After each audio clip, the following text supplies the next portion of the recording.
Hello everyone, welcome to IAS point. आज हम यहाँ पे बात करने वाले हैं विभेदक बर्ताव द्वारा समानता। इसके आगे की बात करेंगे क्योंकि ये पॉइंट जो है वो क्लियर कर चुके थे, ठीक है। और इसमें एक आया था सकारात्मक कार्रवाई, तो उसके बारे में हम लोग यहाँ पे थोड़ा सा समझेंगे। बट इसको समझने से पहले इम्पॉर्टेंट ये है कि जो हमारे इसमें दिए गए हैं ये समाजवाद क्या है, एंड एक मैंने और छोड़ा था यहाँ पे ये नारीवादी, ठीक है।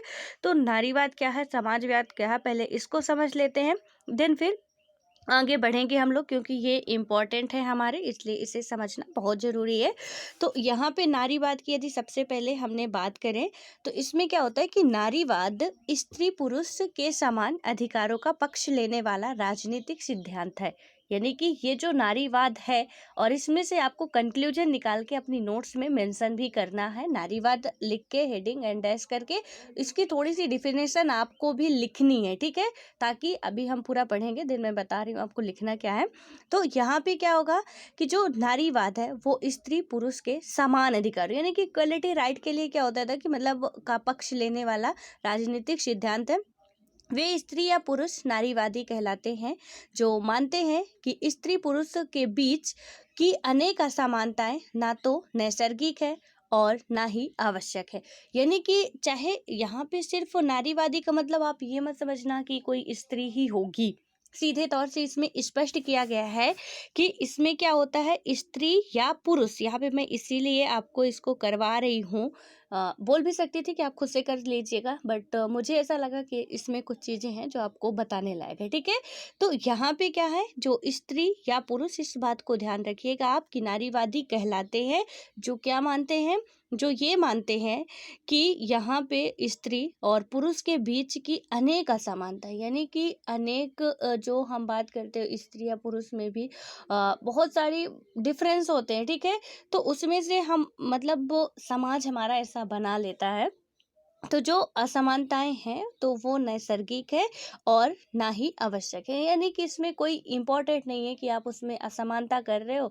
और कुछ सेक्टर ऐसे है जहाँ पे ये कहीं पे भी मतलब ऐसा नहीं लगता कि यहाँ पे करना चाहिए आपको, ठीक है। क्योंकि जो काम एक पुरुष कर सकता है वो काम एक सशक्त महिला भी कर सकती है, इसमें कोई शक नहीं है। यदि प्लेन पुरुष उड़ा सकता है सो महिला भी उड़ा सकती है।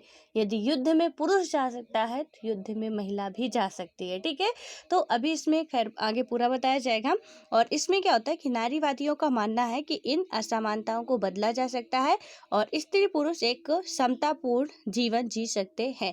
यानी कि जो नारीवाद सिद्धांत के है वो क्या मानते हैं कि ये जो असमानताएं हैं इन्हें बदला जा सकता है। क्योंकि ऐसा नहीं है कि ये बिल्कुल स्थायी हो गए, अब इन्हें हम बदल नहीं सकते हैं।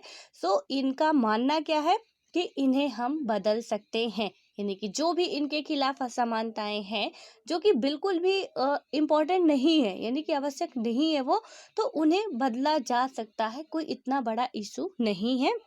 तो सबसे मेन बात आपको नारीवाद में याद क्या रखना है, स्त्री या पुरुष, ठीक है, दोनों ही है, सिर्फ स्त्री नहीं है। देन उसके बाद क्या होता है कि नारीवाद के अनुसार स्त्री पुरुष असमानता पितृसत्ता का परिणाम है।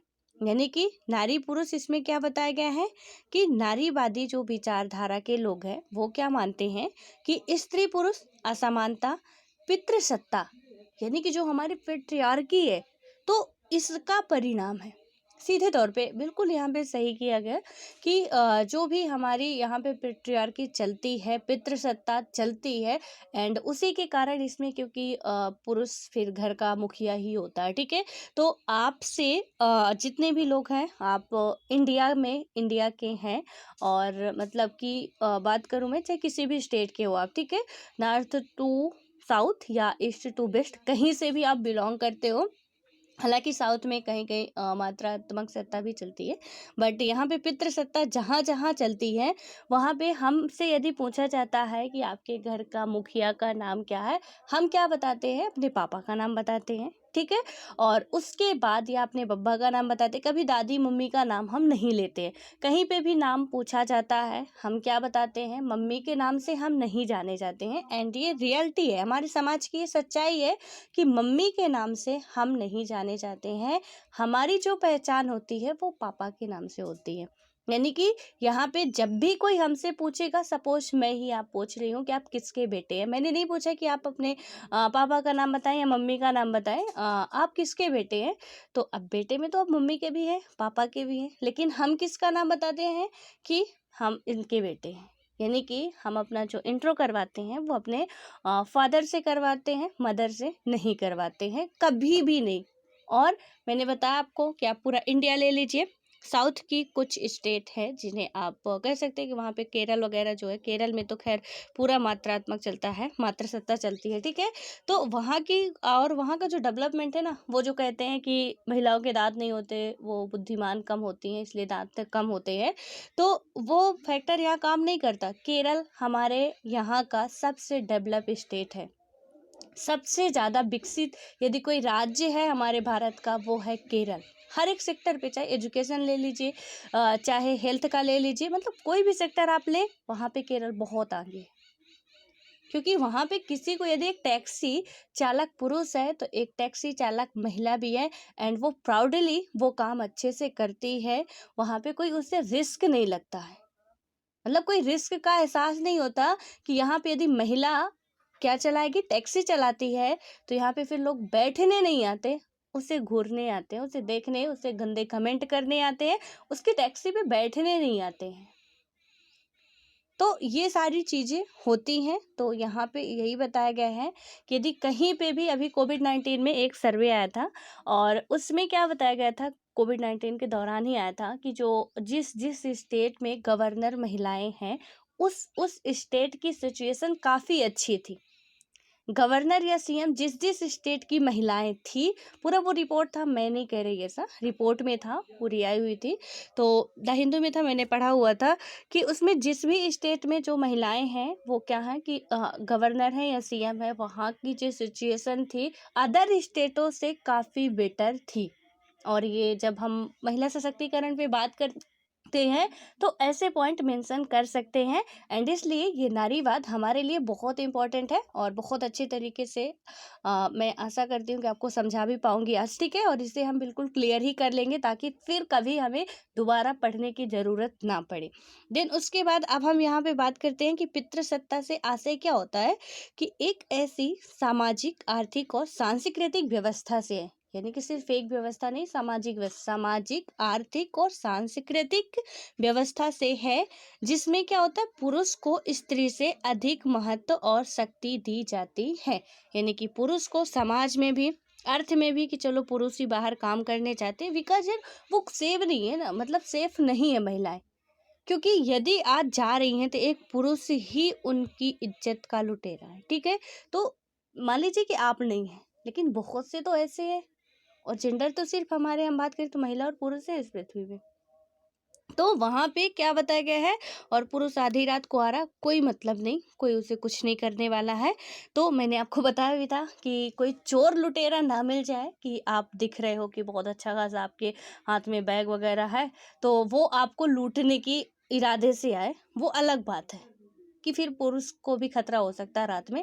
लेकिन महिलाओं को तो शाम के 6 बज जाएं तो लोगों की निगाहें जो है ना, बहुत अच्छा इंसान भी, उसका भी नजरिया चेंज हो जाता है, उसका जो सोचने का, देखने का नजरिया होता कि लड़की अकेले है, तो वो भी कहीं ना कहीं अपना जो डायरेक्शन है वो कुछ और ही तरीके से अपना पूरा चेंज करता है, ठीक है।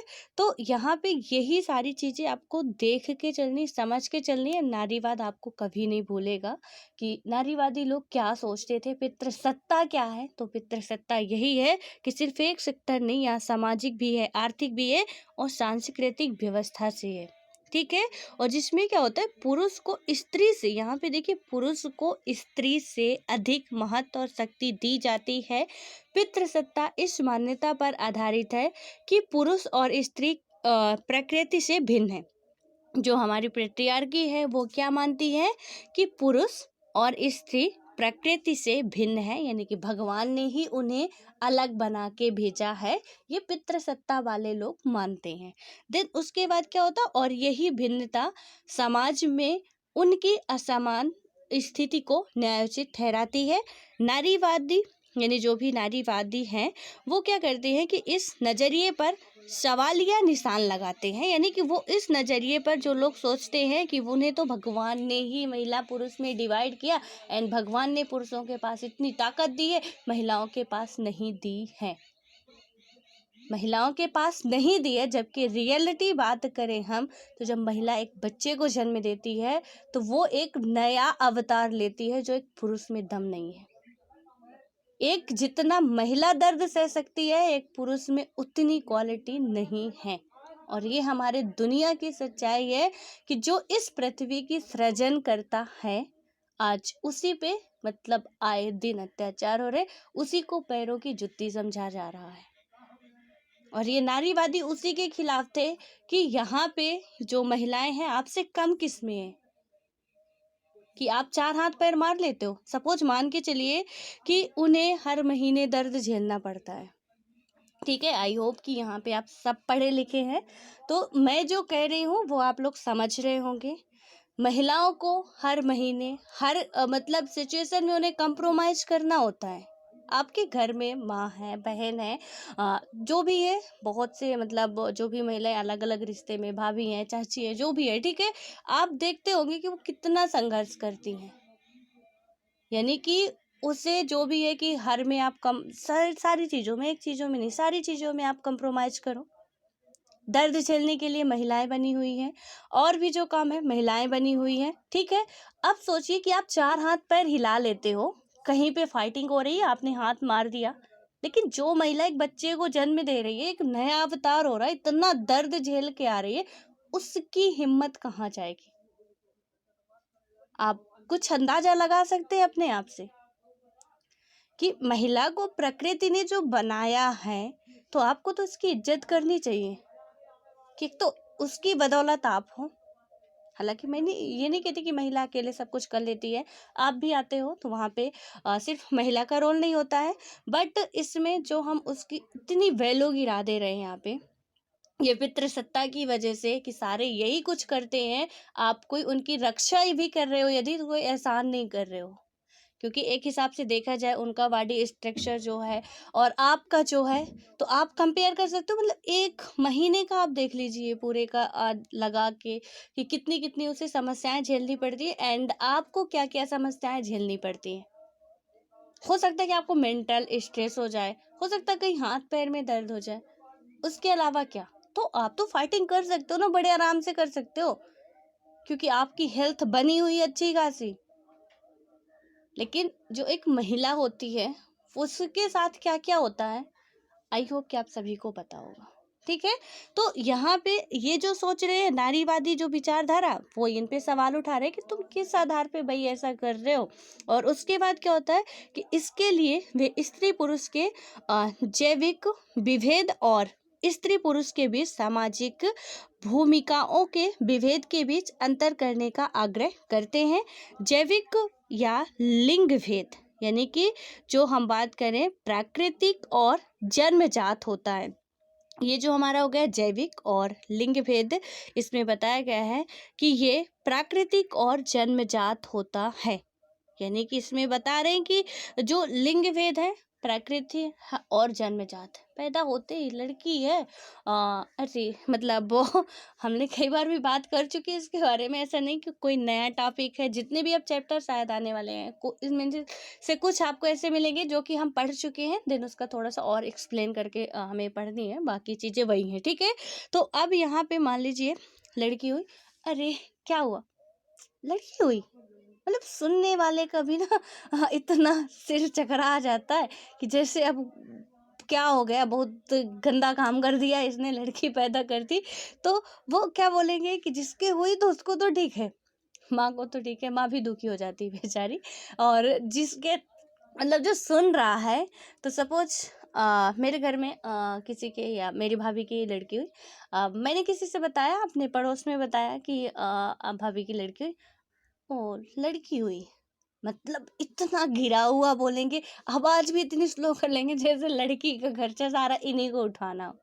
और यदि कोई बता दे लड़का हुआ, अरे बाप रे, उसी दिन तो ढोल नगाड़े बजेंगे, इतना खुशी मनाएंगे, इतना खुश होंगे लोग कि जैसे लड़का नहीं, कोई हम बहुत बड़ी विरासत जीत के आ रहे हैं। और वो ही नहीं, पूरा परिवार, आस पड़ोस सब खुश होंगे और आप बताएंगे तो अरे बधाई हो आपको लड़का हुआ है। मतलब ऐसा होता है। अरे क्या हुआ, उसकी लड़की हुई है। अब लड़की हुई है मतलब बहुत गिरा हुआ है, ठीक है। आप लोग घर समाज में रह रहे हैं, तो आप वहाँ से जितना प्रैक्टिकल रहेंगे ना आप लोग, चीज़ें आपको उतनी बेहतर समझ में आएगी। एंड प्रैक्टिकल रह के आप सोचेंगे तो आपको वहाँ पे खुद ब खुद आंसर मिलेगा। एंड यूपीएससी किताब का लिखा हुआ नहीं मानता है। वहाँ पे किताब से पढ़ने के बाद आप क्या लिखते हैं अपनी समझ से, वो मानता है। ये बात तो बिल्कुल सत्य है। वहाँ पे ये नहीं मानता कि गांधी जी ने क्या क्या किया था, ये मानता है गांधी जी ने जो किया वर्तमान में उसकी प्रासंगिकता क्या क्या है। तो वो तो कहीं पे हमें नहीं मिल रहा, हमें सोचना पड़ेगा कि गांधी जी ऐसे ऐसे थे और वो ये सुधार करना चाहते थे, एंड वर्तमान में इनकी प्रासंगिकता ये है, इनकी इम्पोर्टेंस, उनकी कही हुई बातों का आज भी इतना इतना महत्व है। या राम भगवान जो थे वो कैसे थे, वर्तमान में उनकी प्रासंगिकता क्या है, कैसे है। तो वो चीजें सारी फिर हमें अपने पूरा जब हम पढ़ेंगे विस्तृत तरीके से, तो हम देखेंगे कि राम राज कितना अच्छा था, कितना बिल मेंटेन चल रहा था, कैसे मिनिस्टर काम कर रहे थे, कैसे उनका पूरा जो शासन व्यवस्था के लोग थे वो काम कर रहे थे। एंड हम भी वहाँ पे यदि उसी तरीके से इस पे अपनाए, बहुत अच्छा हम भी आज भी कर सकते हैं, पूरा राम राज ला सकते हैं। तो हमें तो वो जब पूरी चीज़ें पढ़ेंगे तो हमें पता चलेगा कि राम राज एक्चुअल में ये था। एंड प्रेजेंट टाइम में यदि कुछ ऐसा करते हैं तो उनकी प्रासंगिकता यहाँ पे भी हमें दिखाई दे सकती है। तो वो जिनका हिंदी लिटरेचर ऑप्शनल होगा वो चीज़ें आप लोग खुद पढ़ेंगे। तो इसमें अब हम आते हैं लिंग भेद, यानी कि पूरा जन्मजात माना जाता है। खेलने खिलौना है तो खिलौना लड़की के लिए अलग तरीके को होते, लड़के के लिए अलग तरीके को होते। जहाँ एक लड़के को पिस्टल दी जाती है, ये आपको यदि याद आ रहा हो तो हमने पूरा चैप्टर पढ़ा था इसमें, ठीक है। और मैंने ये चैप्टर में ही लिखा हुआ था कि जहाँ लड़के को एक पिस्टल दी जाती है खेलने के लिए, वहीं लड़की को गुड़िया दी जाती है, चौकी वेलन दिया जाता है उसे खेलने के लिए कि ये लड़की है। क्यों, लड़के को खाना नहीं लगता, लड़के को कुछ और नहीं करना पड़ता है, लेकिन नहीं, ये लड़की है। अब ये लड़की है तो फिर ये ऐसा खेलेगी, और वो लड़का अभी है, उसे तो युद्ध में जाना, वो ऐसे खेलेगा। तो ये चीज़ें होती है। उसके बाद क्या होता है कि जबकि लैंगिकता यानी कि जेंडर समाज जनित है, और इसे यूं भी समझा जा सकता है कि मनुष्य का नर या मादा के रूप में जन्म होता है, लेकिन औरत और मर्द को जिन सामाजिक भूमिकाओं में हम देखते हैं उन्हें समाज गढ़ता है।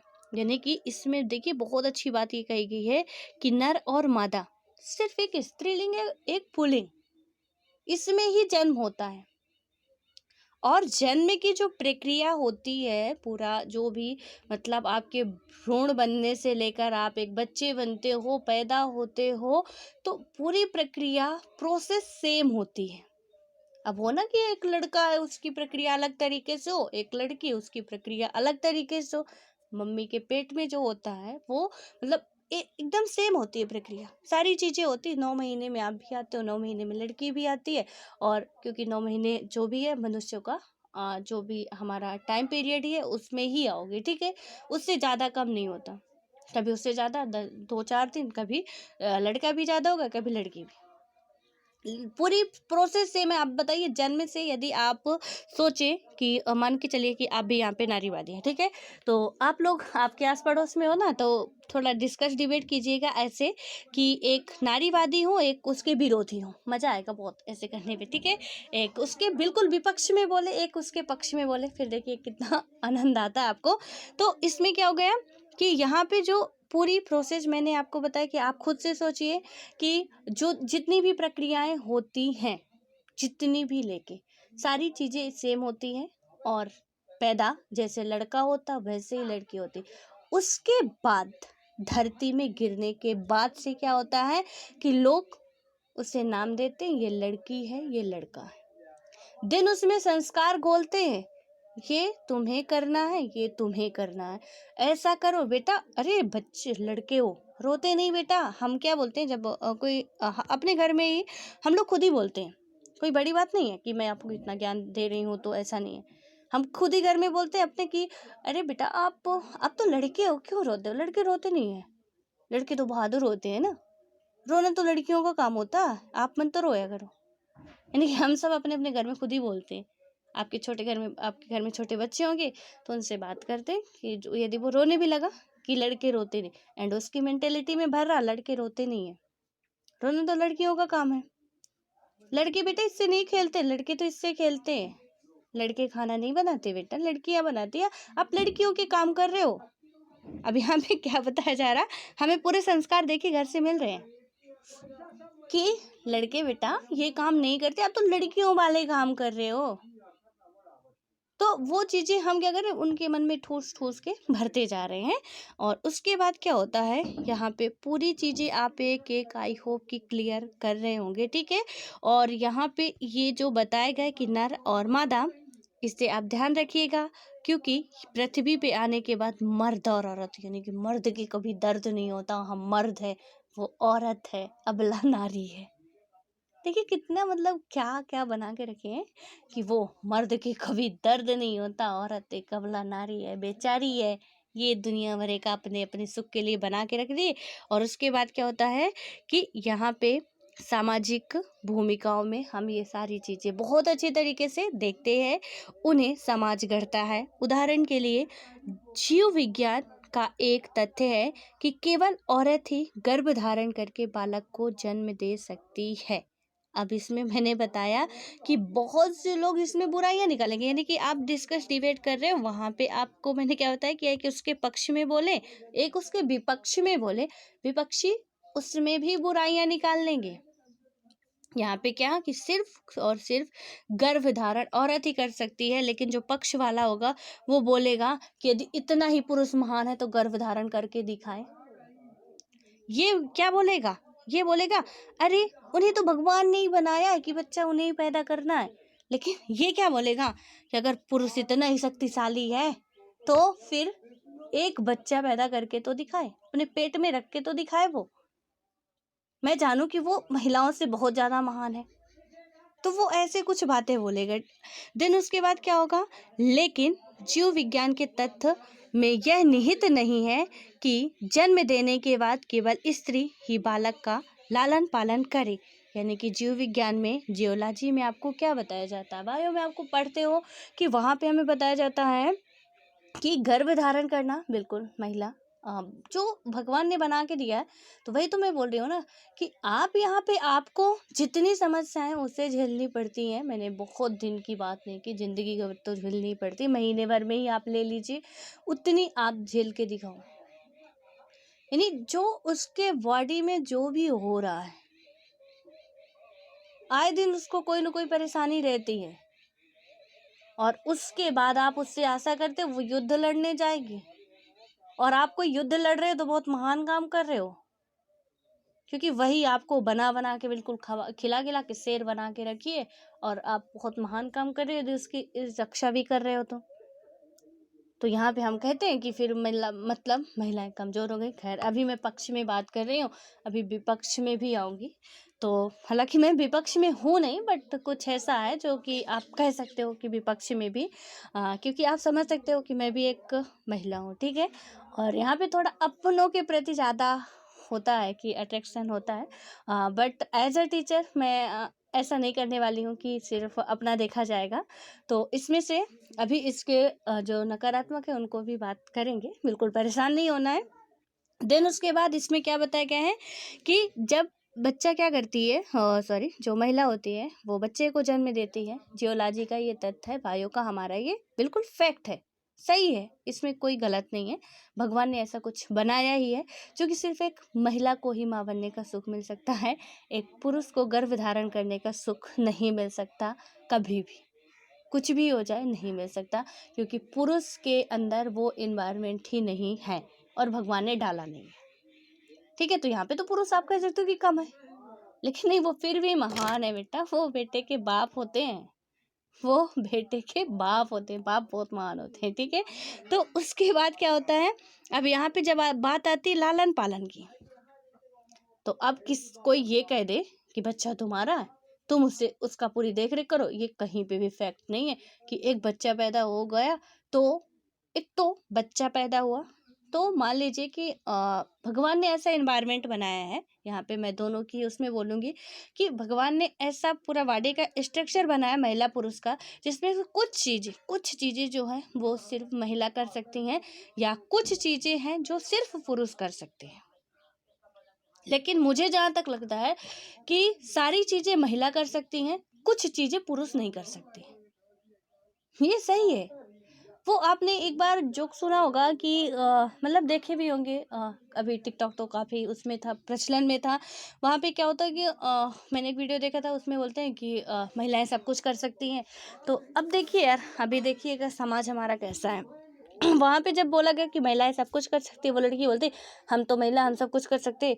तो एक लड़का क्या करता, अपना जो शर्ट बनियान वगैरह सब उतार के फेंक देता, सिर्फ अंडरवियर में खड़ा हो जाता, बोलता तुम्हारी हिम्मत हो तो तुम भी खड़े हो जाओ।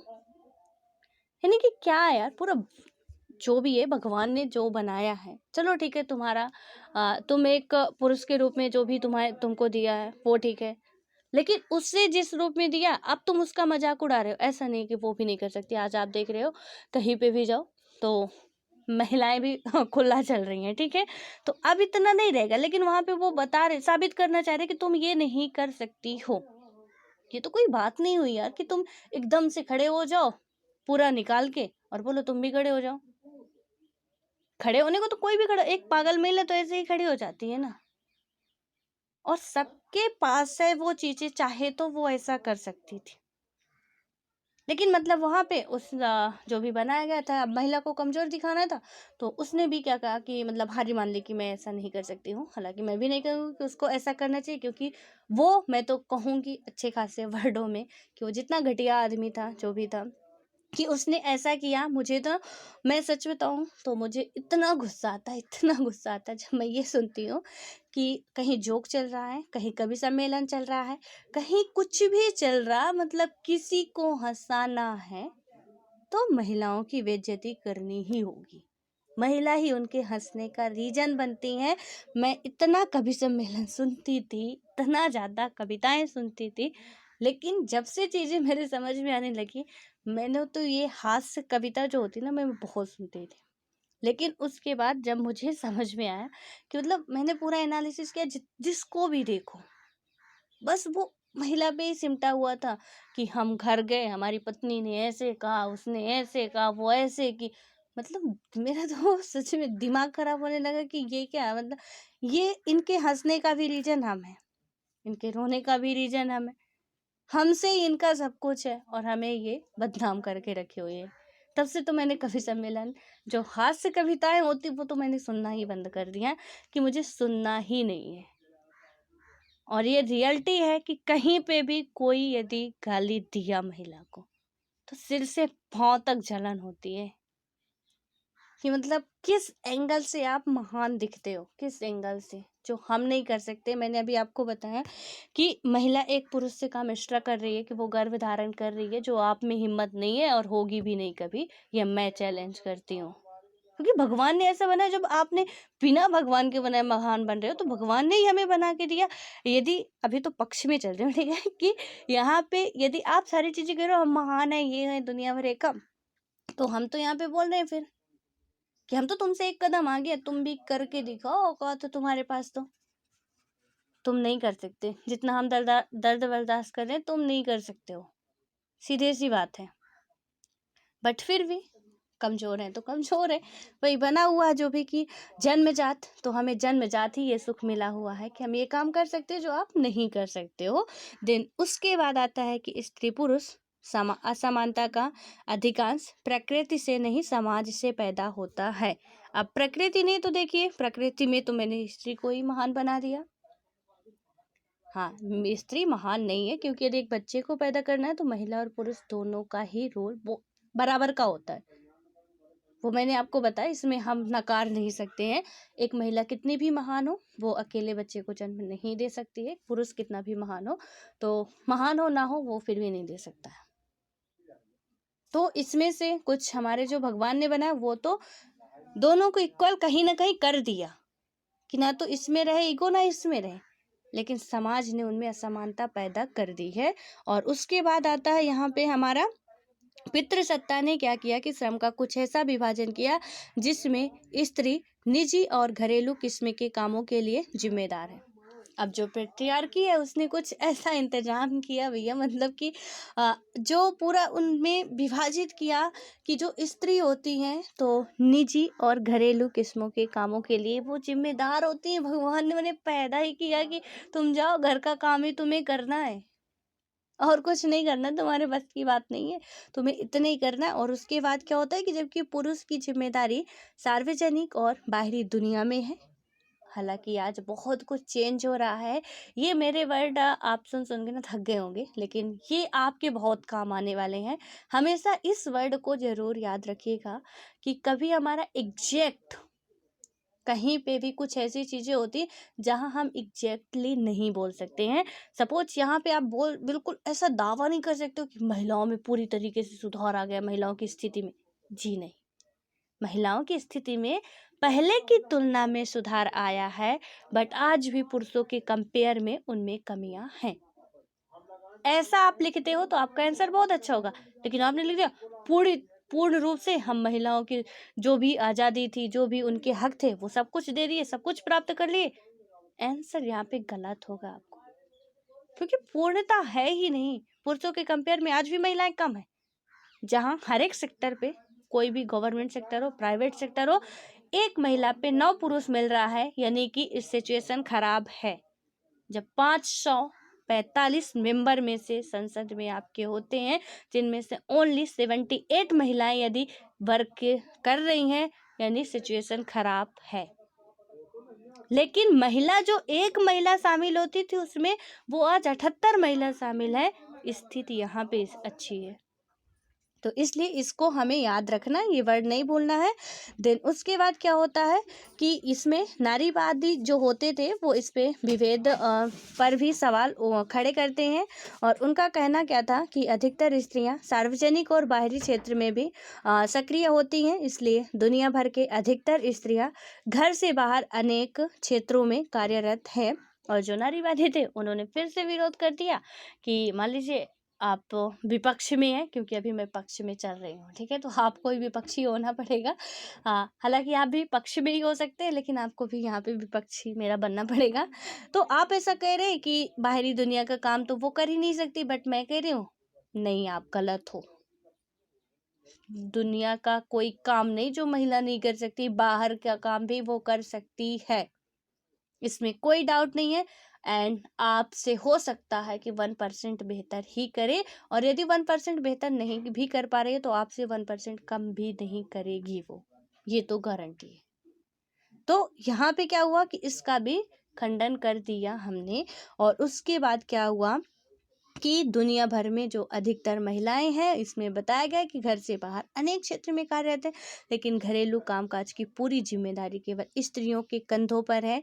आपको याद आ रहा हो तो हमने एक चैप्टर इसमें भी कंप्लीट कर चुके हैं कि किस तरीके से जो हरप्रीत ऐसे कुछ नाम था, उसकी मम्मी थी, तो जो घर में आंदोलन ठान के फिर बैठ गई थी कि बोला गया कि मम्मी तो कुछ करती ही नहीं, मम्मी ऐसी ही होती है। तो फिर उसमें उसने क्या किया था कि मतलब बोला कि आज के दिन हम छुट्टी लेते हैं, आप ही करो। तो जब सारा काम पापा को ही करना पड़ा तो पापा का पारा तो चौथे आसमान पे था, मतलब जहाँ का जहाँ छोड़ के गए, सब पड़ा हुआ है, कुछ काम नहीं हुआ। ये क्या हुआ, मतलब इधर बच्चे बिना खाए जा रहे हैं, वो भी बिना खाए जा रहे हैं, टिफिन का कोई है नहीं, मतलब मैं पैसे दे दूंगा, ये बिस्किट खरीद के खा लेंगे। इस स्कूल के लिए तैयार करना, वो सारी चीज़ें हम लोग पढ़ चुकी हैं, ठीक है, तो अब उससे पूरा तो रिवाइज करना पॉसिबल नहीं है, बट इतना समझिए आप कि यहाँ पे महिलाएं बाहर का काम कर रही हैं। साथ साथ कहा जाता है कि करते हो क्या, सारा दिन घर में बैठ के लेटे ही तो रहते हो। हालांकि अब देखिए यहाँ पे, अब मैं बात करूं, तो अब भी कहीं ना कहीं यदि देखा जाए तो महिलाएं 24/7 वर्क करती हैं। और एक सर्वे में पूरा, यहाँ पे मेरी कोई बात नहीं, मेरा कोई भी वो नहीं है तथ्य, ये सारे फैक्ट है, सर्वे आए हुए हैं, मैं उसको रख रही हूँ यहाँ पे कि इसमें उन्होंने क्या कहा था, 80% महिलाएं वर्क के साथ साथ क्या कर रही हैं, घर का काम कर रही हैं। यानी कि 80% महिलाएं घर का काम करती हैं और यहाँ पे अब 20% बचे पुरुष। 20% पुरुष जो हैं ये तो मतलब आप सोच के चलिए कि 20% में से भी कम। और जहाँ पे महिलाएं जो हैं पूरा काम करती हैं 18 से 19 घंटे घर का काम, सुबह से लेकर रात तक, वहाँ पे घर का काम पुरुष कितना करते हैं ये देखिए आप, 2 से 3 घंटे, बहुत ही रेयर पुरुष। 20% पुरुष में से 2 से 3 घंटे घर का वर्क होता है, वो भी झाड़ू चौका बर्तन नहीं, थोड़ा बहुत हाथ पैर हिला दी उतना, बाकी पूरा काम ये करती हैं। अब मान के चलिए कि आप कहीं रूम लेके रह रहे हैं, आपके साथ कोई औरत नहीं है, तो वहाँ पे मजबूरी बन जाती है करना आपकी, आप कोई शौक से नहीं करते, फिर आपकी वो मजबूरी होती है कि जीना है तो करना पड़ेगा, थोड़ा साफ सफाई में रहना, थोड़ा हाथ पैर हिलाना पड़ेगा। अदरवाइज ये पूरा सर्वे में बताया गया था कि जहाँ 18 से 19 घंटे महिलाएं काम करती है, वहाँ से 2 से 3 घंटे पुरुष काम करते हैं घरेलू काम। जबकि वर्क में महिला भी है, काम ऑफिस महिला भी जा रही, पुरुष भी जा रहा, लेकिन आने के बाद घर का काम पुरुष नहीं महिला करती है। क्यों?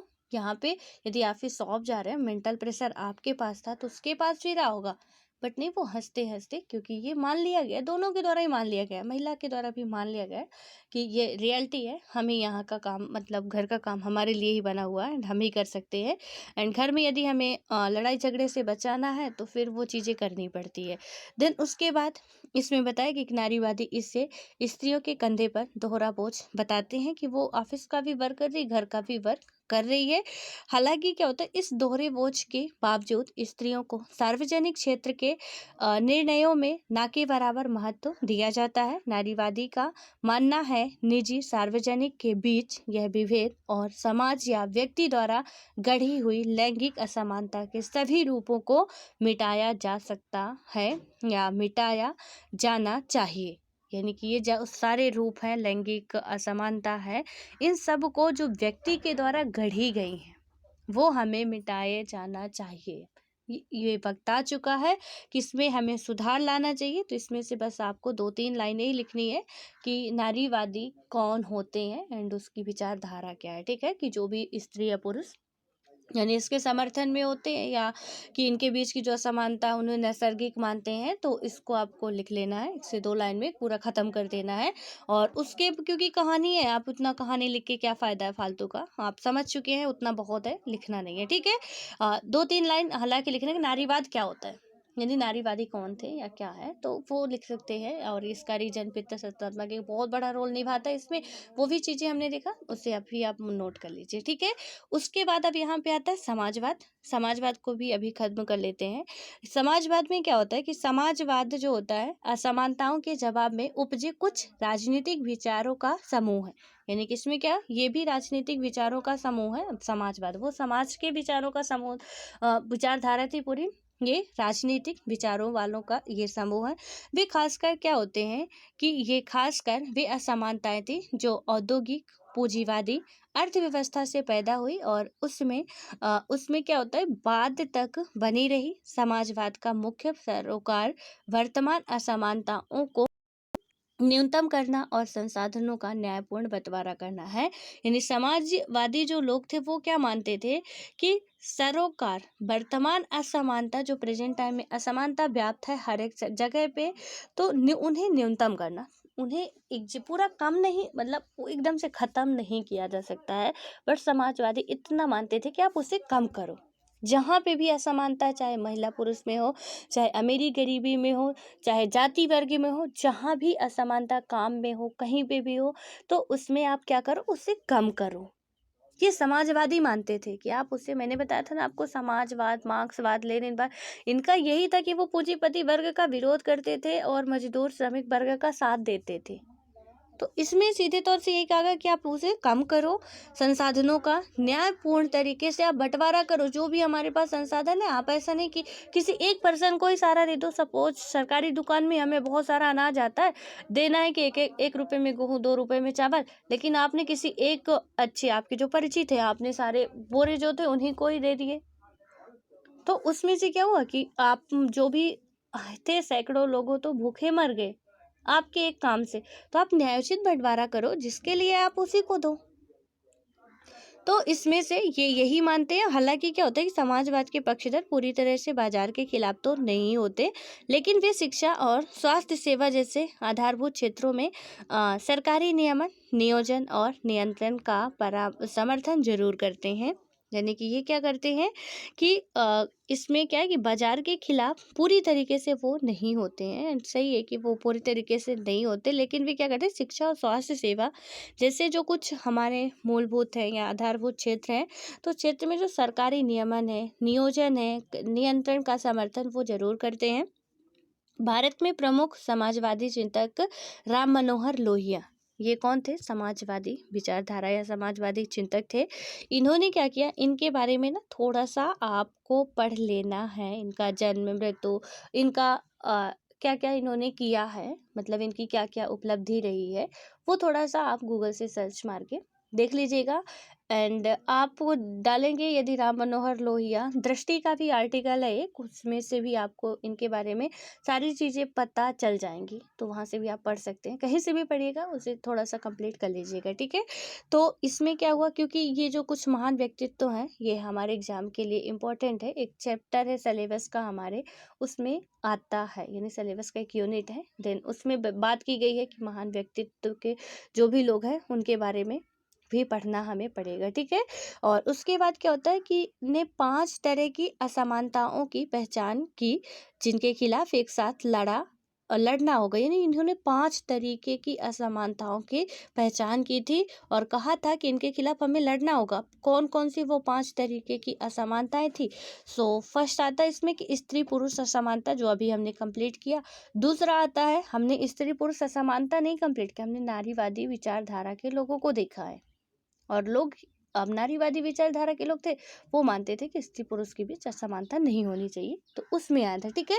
तो अब स्त्री पुरुष में असमानता पहला हो गया, चमड़ी के रंग पर आधारित असमानता, या काले गोरे पर भी लोग बहुत गर्व करते हैं यार। मतलब क्या है यार कि सपोज मान के चलिए आप बहुत सुंदर हो ना, और बहुत आपको ईगो है अपने ये खूबसूरती पे, मतलब आप तो किसी को इंसान समझ ही नहीं रहे अपने सामने, और खुदा ना खास्ता कभी एक्सीडेंट हो गया, कुछ भी हो गया आपके साथ अनहोनी, और आपका ये जो खूबसूरत चेहरा है, नहीं आपका नहीं, मतलब जो ऐसा करता है, ठीक है, क्योंकि मैं गलती से भी ऐसा नहीं बोल सकती हूँ, एंड भगवान करे किसी का ना हो, बट मैं यहाँ पे बस उनको बता रही हूँ, और थोड़ा उन्हें भी अपने आप पे इतना ईगो नहीं करना चाहिए जो करते भी है, एंड उन्हें अपना जो अच्छे नहीं, उन्हें अपने आप को कमज़ोर नहीं समझना चाहिए। हालांकि समाज उन्हें कमज़ोर समझने पर मजबूर कर देता है, तो उन्हें मान के चलिए कि वो बहुत अच्छे हैं और क्या करते हैं, बहुत ईगो है, कभी एक्सीडेंटली उनका चेहरा बिगड़ गया,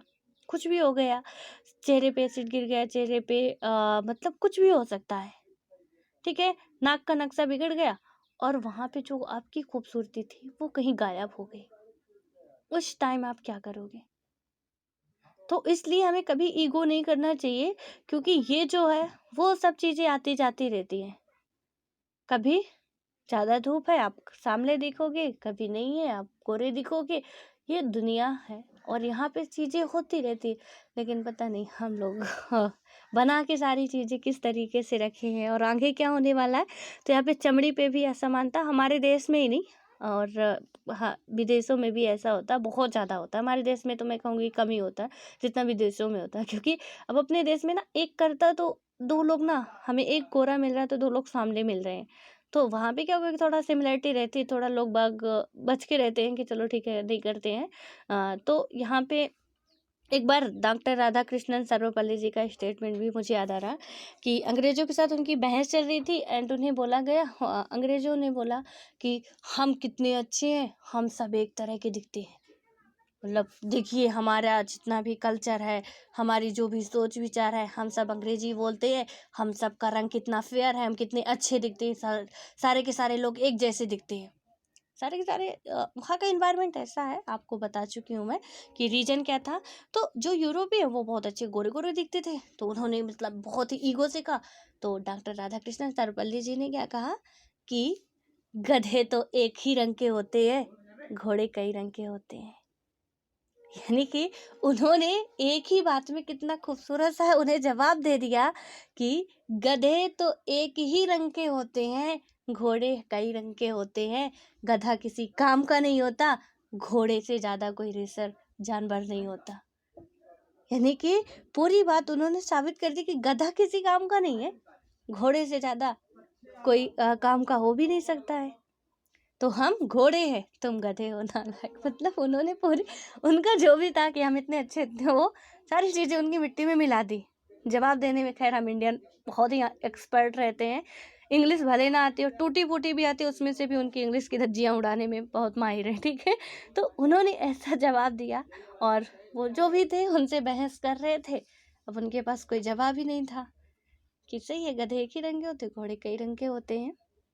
तो इसमें से भी है कि यहाँ पे वही बताया गया है जो रंग भेद का था।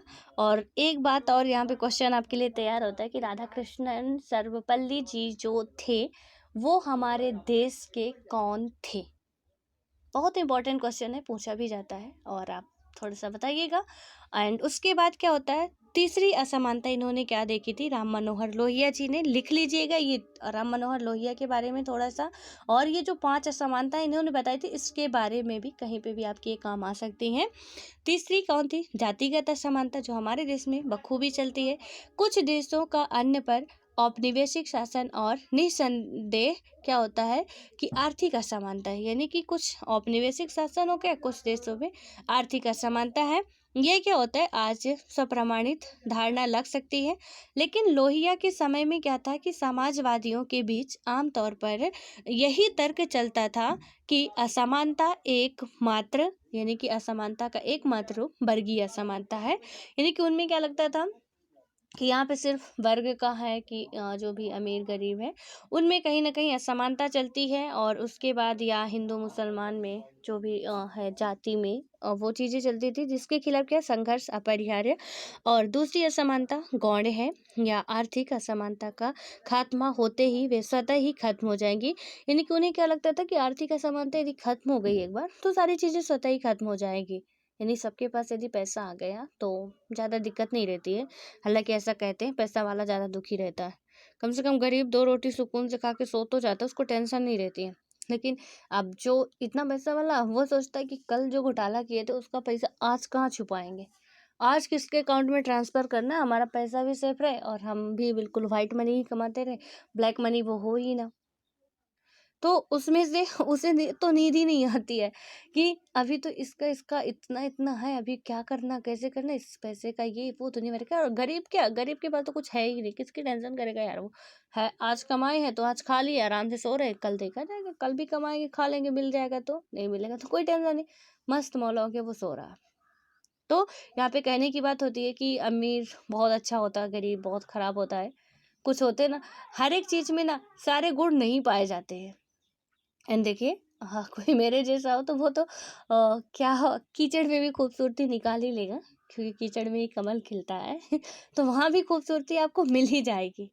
तो इसमें यदि गरीब को कोई माने कि वो बेकार है, तो नहीं है यार, वो बहुत अच्छा इंसान है, क्योंकि वो मस्त मौला के सो, कोई टेंशन वेंशन नहीं, कोई बीपी की बीमारी नहीं होती, कोई शुगर की बीमारी उसे नहीं होती है।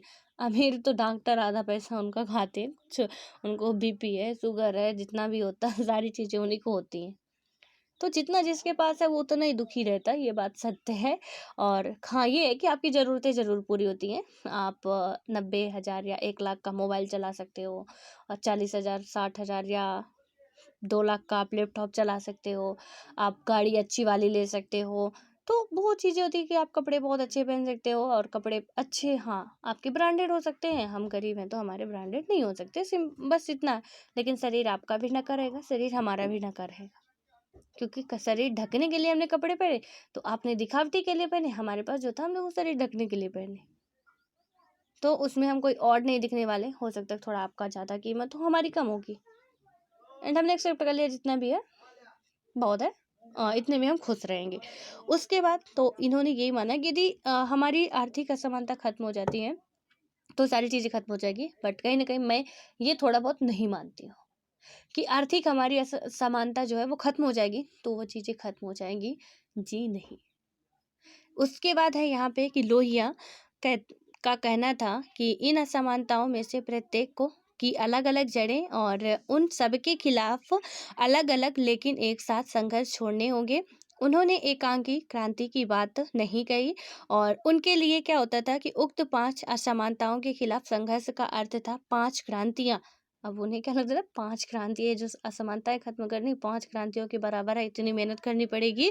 और उसके बाद क्या था कि उन्होंने इस सूची में 2 और क्रांतियों को शामिल किया, व्यक्तिगत जीवन पर अन्यायपूर्ण सॉरी अन्यायपूर्ण इसमें अतिक्रमण के खिलाफ नागरिक स्वतंत्रता के लिए क्रांति तथा अहिंसा के लिए सत्याग्रह के पक्ष में शास्त्र त्याग के लिए क्रांति।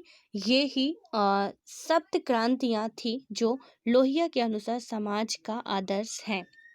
ये चीज़ें आप सारी इनकी जितनी भी क्रांतियां हैं यहाँ से, जैसे व्यक्तिगत जीवन पर न्यायपूर्ण के खिलाफ नागरिक स्वतंत्रता के लिए हिंसा तथा क्रांति सत्याग्रह के पक्ष में शास्त्र त्याग, तो जो 5 ऊपर की हैं और जो 2 नीचे की अलग से उन्होंने दिया। और सप्त क्रांतियां, इसे सप्त क्रांतियां कहते हैं, राम मनोहर लोहिया की है। कभी क्वेश्चन बन सकता है तो आप इससे अवेयर रहें, इससे आप नहीं भी बन सकता लेकिन हमारी तरीके से कोई कमी नहीं होनी चाहिए, क्योंकि हम क्वेश्चन बनाने नहीं जा रहे एंड हमें पूरी तैयारी अच्छे से करके जानी चाहिए। जब हम युद्ध में जा रहे हैं तो हमें अपने हथियार लेके ही जाना होता है। हमारा दुश्मन चाहे भले ही बिल्कुल कमज़ोर हो, लेकिन उसे कमज़ोर समझने की हम गलती नहीं कर सकते हैं, अदरवाइज हम वो कमज़ोर दुश्मन के हाथों ही मारे जाएंगे। इसलिए क्वेश्चन बहुत ही जी आ रहे, हमारे कंसेप्ट क्लियर नहीं होते, हम वहीं पे गलत करके चले आते हैं, तो वो चीज़ें हमें नहीं करनी है, ठीक है। इसलिए आप ये चीज़ें थोड़ा सा पढ़ लीजिएगा, बेहतर रहेगा। एक बार थोड़ा सा इसके बारे में भी आपको लिख लेना है, राम मनोहर लोहिया जी के बारे में, जन्म मृत्यु वगैरह के बारे में, क्या क्या उनका काम था। एंड हमने तो ये देख लिया उनका मेन टारगेट यही था, सप्त क्रांतियाँ जो थी इनका मेन उद्देश्य यही था कि 5 असमानता है उन्हें खत्म करेंगे और वो क्रांति के समान है, तो कुछ ऐसा इनका था। तो इसको देखे हमने और उसके बाद अब हम यहाँ पे बात करेंगे जो है सकारात्मक कार्रवाई, बट आज नहीं करेंगे, ठीक है। अब इसको हम नेक्स्ट वीडियो में ही कवर करेंगे। और आई होप कि आपको ये समझ में आ गया होगा। एंड कोई भी डाउट रह गया हो तो प्लीज़ आप पूछ सकते हैं कमेंट बॉक्स में कमेंट करके, कोई इशू नहीं है। जब भी आपको डाउट लगे बिल्कुल आप पूछ सकते हैं, आंसर आपको उसका मिलेगा, ठीक है। और बिल्कुल आप पढ़ते रहिए अच्छे तरीके से।